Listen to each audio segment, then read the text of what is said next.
Europe 1, il est 8h38. Bonjour Raphaël Antoven. Bonjour Patrick, bonjour à tous. Le fin mot de l'info. Alors que de nouveaux enregistrements diffusés par l'émission Quotidien à câble Laurent Wauquiez, vous revenez ce matin sur l'entretien qu'on a eu hier à cette antenne avec la députée LR Virginie Duby-Muller en défense du patron des Républicains. Oui, c'était très drôle la discussion que vous avez eue avec elle. Mais je vous assure Patrick. Alors pourquoi ? Mais non pas tant par son contenu que par les contradictions que manifestait votre interlocutrice. Laurent Wauquiez, nous dit la députée, je la cite, a souhaité s'exprimer avec sincérité, sans langue de bois. Autrement dit, Lolo, il est cash. Bon, du coup, c'est évidemment la question qu'à cet instant vous lui posez. S'il est cash, ça veut dire qu'il pensait vraiment ce qu'il a dit aux étudiants. Or ça, elle ne peut pas le reconnaître, car ça validerait notamment ce que Wauquiez disait de Nicolas Sarkozy. Heureusement pour votre interlocutrice, votre question, Patrick, était en deux parties. Donc, c'est le vrai Wauquiez qu'on a entendu ici, demandez-vous d'abord, avant d'ajouter, le reste du temps sur les plateaux télé, il fait de la langue de bois ?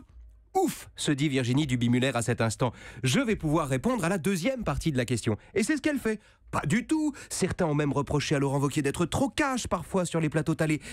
Mais moi, je préfère ces propos à des propos qui sont parfois tièdes, etc. Ouais, sauf que le problème, c'est qu'en disant cela, elle contredit explicitement Laurent Wauquiez qui parlait lui-même de bullshit médiatique sur les plateaux télé. Et c'est là qu'elle est coincée. Elle ne peut pas défendre Wauquiez sans contredire Wauquiez.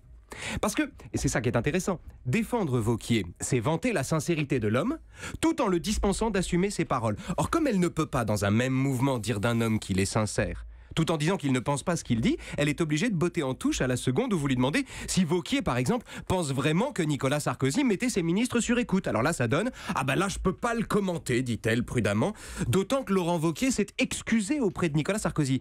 Ouais, mais si Laurent Wauquiez s'est excusé lui-même, c'est qu'il avait une raison de le faire et que, contrairement à ce qu'elle laisse entendre, ce n'est pas falsifier ses propos sur Nicolas Sarkozy que de les prendre au pied de la lettre. Bref, Virginie Duby-Muller se contredit tout le temps. C'est plus de la langue de bois, c'est de la langue d'ébène à ce niveau-là. Pour quelle raison, selon vous ? Mais parce qu'elle est entre le marteau et l'enclume, comme toute personne qui essaye désespérément de défendre Laurent Wauquiez. Soit Wauquiez est sincère, et alors il pense vraiment tout ce qu'il a dit, ce qui est impensable.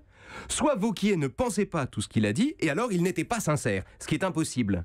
Or, comme en vérité Laurent Wauquiez n'était ni sincère ni véridique devant les étudiants, mais dans l'affectation de sincérité du démagogue qui se fait plaisir parce qu'il croit qu'il est off, bref, comme le politicien voulait les bénéfices du franc-parler sans passer la douane de la vérité, le cahier des charges de ses défenseurs est inévitablement contradictoire. Le fin mot de l'info ? Le franc-parler, c'est la base de la langue de bois. Raphaël Antoven, merci. À demain.